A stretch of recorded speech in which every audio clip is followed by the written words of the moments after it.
Welcome back to the kitchen, everyone. I am Busy Dad, and today we are cooking a pumpkin tart. At least, I think I'm gonna call this a pumpkin tart once it comes together. We'll see. The important thing is, it's going to be amazing when it comes out of the oven. It's fall, and so I thought we'd start cooking some fall flavors. That opens up a whole set of possibilities that we don't have when it's hot out and we don't want to fire up the stove.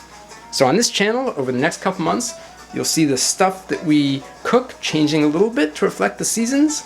That keeps you healthy, and it means that you can cook with stuff that's in season, easy and fast to get your hands on. Alright, let's get started. Alright, so the first thing we're going to do is chop up our cranberries.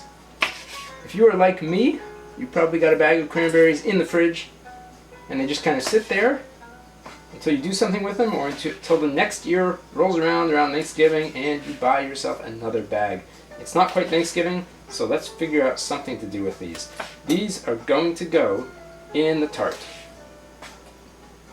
Cranberries are super healthy for you, but they are very, very sour. So you gotta mix them in with kind of a sweet dessert. Alright, looks like we got most of these chopped in half. Look how satisfying that is. They slice up very, very easily. Alright, let's mix everything in this big bowl we've got here. Alright, so step one, everything kind of goes into this bowl. This is the cranberries.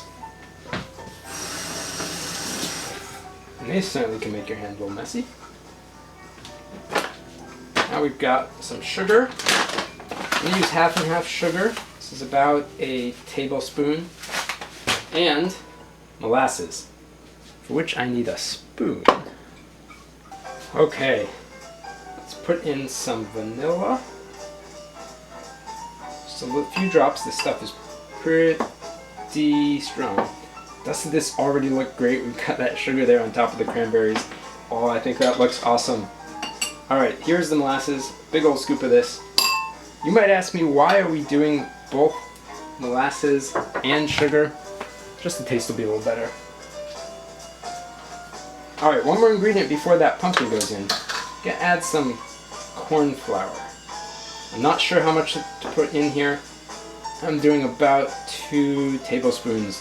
The whole point of this is just to provide a little bit of a binder for that pumpkin so it doesn't stay too watery. Ready? Here we go. Oh, it's not coming. There we go. Try to get all this pumpkin out. And then mix that bowl up real good. And then we'll shift to getting the pan ready.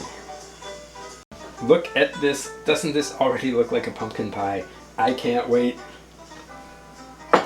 Alright, over here we have our pie pan.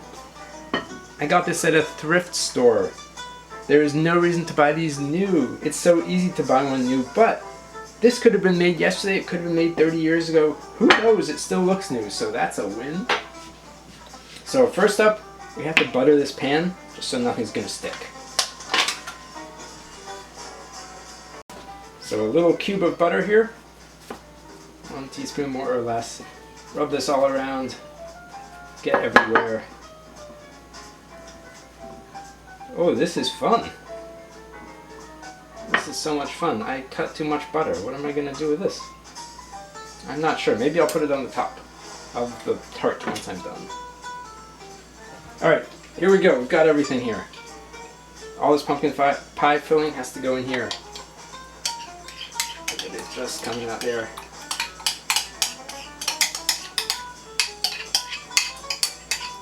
Can you see what I'm doing? I'm just putting it all in the pie pan. I'm not sure if this qualifies as a tart because it doesn't have a pie crust. I'm not sure if it qualifies as a pie because it doesn't have a pie crust. I don't care. It's gonna taste great either way. Alright, so we'll just leave this here. This is gonna settle a tiny bit. We've got to chop up our pear into like pear slices. So let's get this pear just chopped up pretty normally. You want these slices to be pretty thin. These are going to go on top. Just hold your pear like this. Thin slices like that. And then we're going to lay these around the pan. just like this. Try to get these all going in the same direction, but if not, it's not a big deal. Oops! There, you see, I've done it wrong already.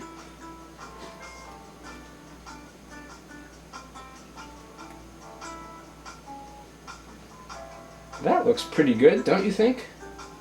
I've got some more pear left, but I think I'm just going to eat it.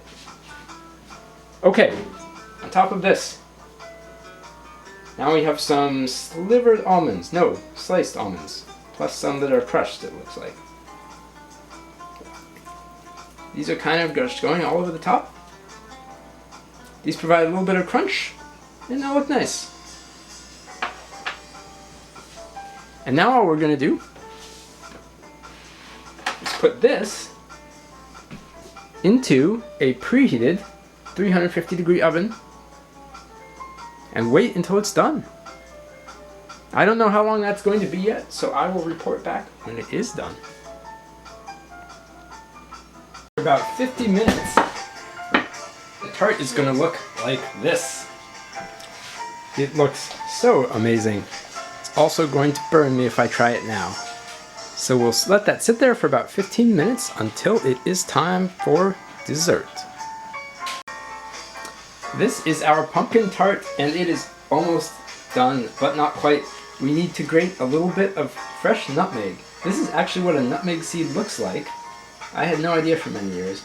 Ideally, you would use like a microplane grater for this, but if you're like me and you have so many kitchen gadgets that you don't know where your microplane grater is, you can just use the edge of a serrated steak knife here. Just make sure to not grate yourself. Okay, does this look good? I think so. Let's try it. I'm not going to slice this up just yet because I'll probably destroy it when I do. So we'll just scoop. Here's the best part. It's tasty. It is still warm. I might have added a little bit too much sugar or molasses. You can add more if you want this more sweet, less if you want it less sweet. That's all there is. I hope you enjoy this. Has a great taste of pumpkin. I didn't hit a cranberry yet, but they are in there. Alright, if you like this video, click the thumbs up button, subscribe if you want, and then join me next time when Busy Dad is cooking.